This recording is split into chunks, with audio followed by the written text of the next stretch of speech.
Malaking bagay sana tayo ay mapagbigyan at maging non-permanent member ng Security Council.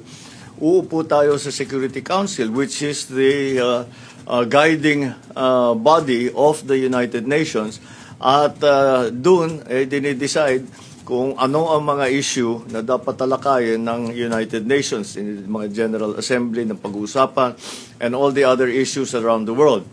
At ito'y magbibigay ng boses para sa Pilipinas na kasing halaga ng boses ng mga malalaking bansa, the rich and powerful nations that already sit as permanent members of the Security Council.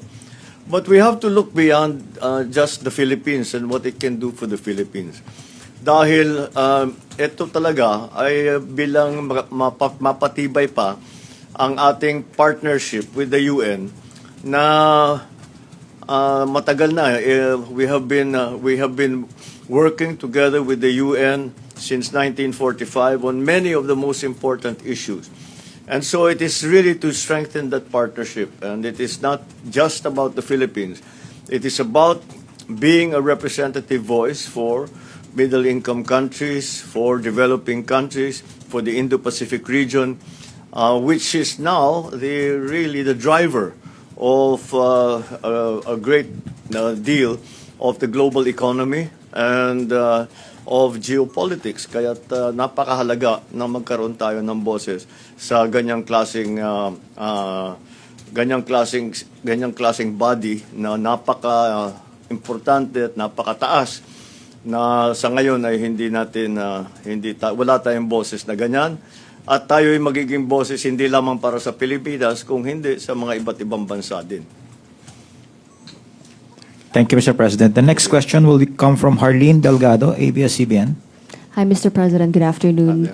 Sir, just want to ask on your assessment on the overall campaign of the Philippines for the UNSC non-permanent seat.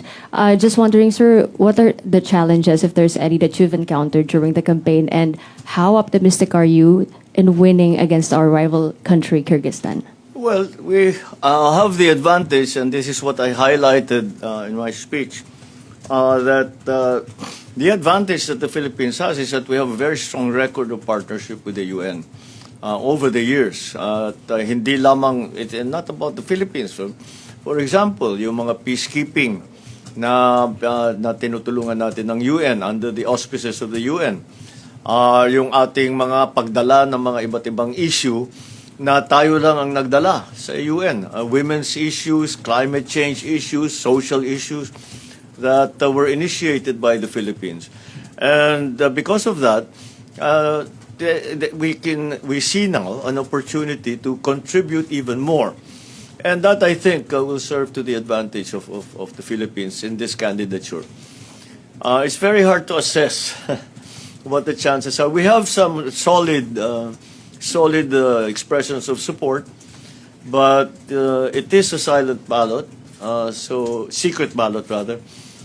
So we just have to keep talking to our friends and hope that they provide us their support. Mukha namang maganda naman ang pag-asa natin. Sana naman matuloy at tayo'y maging non-permanent member na.